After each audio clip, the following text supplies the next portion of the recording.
Et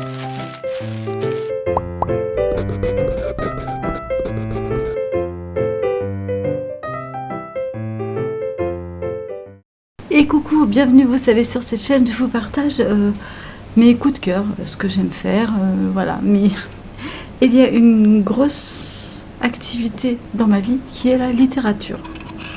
Alors, depuis peu, je ne lis plus beaucoup de livres papier parce qu'en fait, je n'ai plus trop le temps.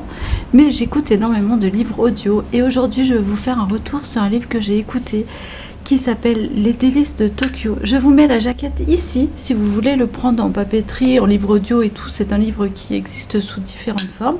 Donc installez-vous, on va en parler sans vous spoiler évidemment.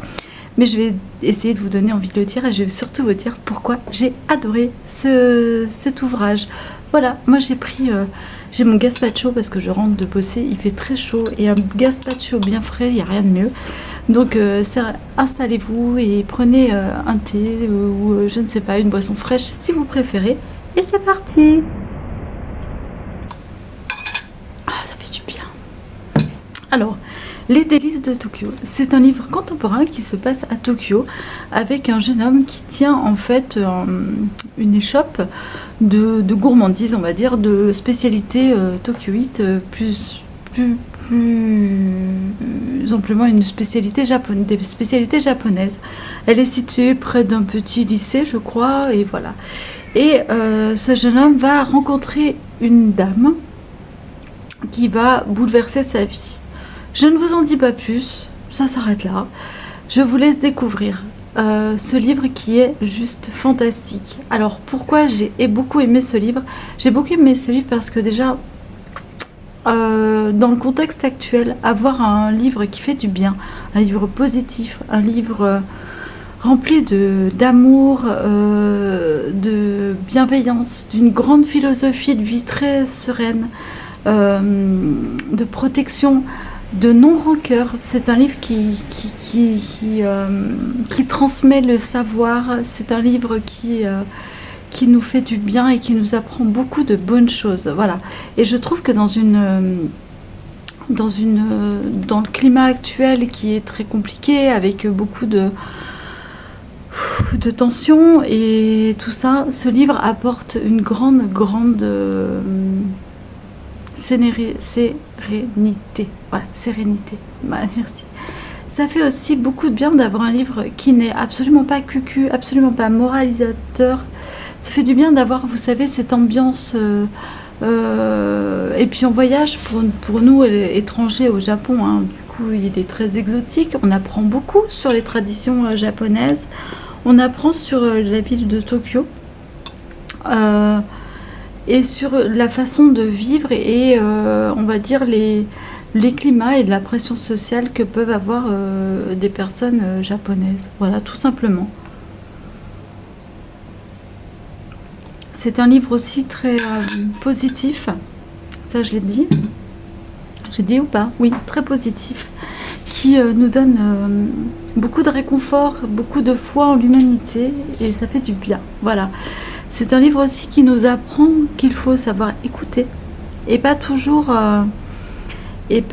se fier à ce qu'on appelle les apparences. Oui, voilà, tout à fait. Qui nous apprend aussi beaucoup sur une ancienne maladie qui n'existait, moi je pensais qui n'existe presque plus, mais qui, voilà, dans nos sociétés en tout cas aujourd'hui. Et qui nous donne aussi un accès au monde des anciens. C'est très rare dans les livres que les anciens soient mis en valeur et soient mis en valeur de cette façon-là. Parce qu'il faut savoir qu'au Japon, les anciens sont très très mal vus parce que ce sont des personnes très caractérielles qui n'ont plus rien à perdre et qui en fait sèment un peu la terreur dans la société japonaise. Et ça, vous pouvez regarder, je ne sais pas, les vidéos de par exemple, je ne sais pas si vous le connaissez, mais Louis San, qui est franco-japonais, puisque sa mère est japonaise, son père est français, qui a vécu au Japon, qui a vécu en vacances et maintenant qui a une maison au Japon et une maison en France, qui vit là-bas et qui a ces deux cultures. On parle très très bien d'ailleurs, où il nous dit les vieux sont des tyrans en fait. Mais c'est aussi une génération qui souffrent énormément et il n'y a pas ce tabou comme dans nos sociétés européennes à les mettre de côté et à ne pas les voir en fait. Les Japonais les assument et vivent avec malgré des fois leur côté très très très présent et pénible. Voilà. À savoir aussi que le Japon est une société très vieillissante et que malheureusement on ne peut pas faire autrement que de les voir.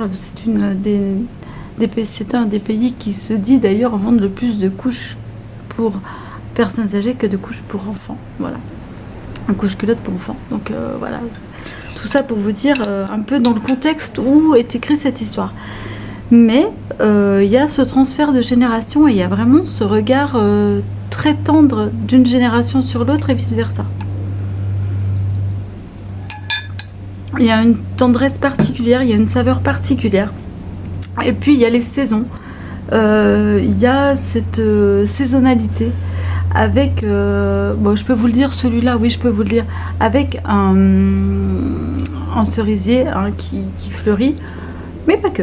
On apprend qu'il n'y a pas que les cerisiers qui fleurissent au Japon, mais ça, je vous laisse la découvrir. Et ce cerisier qui fleurit, qui perd ses feuilles, qui à l'automne prend une couleur dorée, qui perd ses feuilles. Il y a vraiment toute une saisonnalité qui se fait tout au long du livre.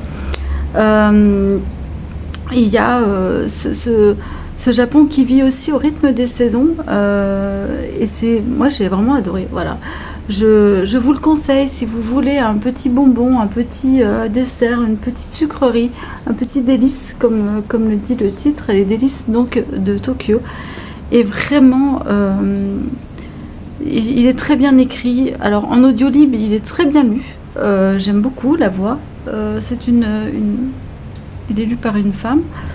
Et voilà, donc en audio libre, il est très très bien lu, il est très agréable. C'est une très belle voix qui prend des tonalités différentes selon les personnages. Elle a beaucoup de... Pour moi, elle est très très bonne lectrice.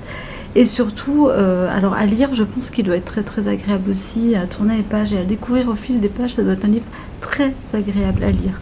Vraiment, si vous avez besoin de trucs, il passe très vite. Hein, il est très peu...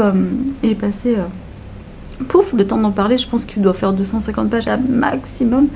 Mais vraiment, le temps d'un été, je pense que c'est le livre parfait pour l'été. Si vous voulez décrocher, si vous voulez avoir de l'amour, si vous voulez se sentir du bonheur. Bah, je ne vous dis pas qu'il est heureux tout le long, évidemment. Il y a 2-3 petits... des hauts et des bas. Mais je veux dire, la fin vous remplit d'un immense bonheur et de beaucoup de sérénité. Et la fin est merveilleuse en fait, et elle est pleine d'espoir, elle est pleine de symboles, et c'est un livre rempli de symboles. C'est un livre avec plein de saveurs différentes, c'est un livre qui vous comble l'esprit et qui vous donne envie en fait de découvrir encore plus sur cette culture japonaise, autre que la culture manga et tout ce qu'on peut trouver autour qui efface un peu ce vieux Japon. Et ce Japon vrai, et ce Japon avec des traditions qui essaient de perdurer. Et vraiment, allez-y, il y a beaucoup de sarcasme sur... Enfin, vous voyez, il y a cette confrontation entre la nouvelle génération et l'ancienne génération, mais avec...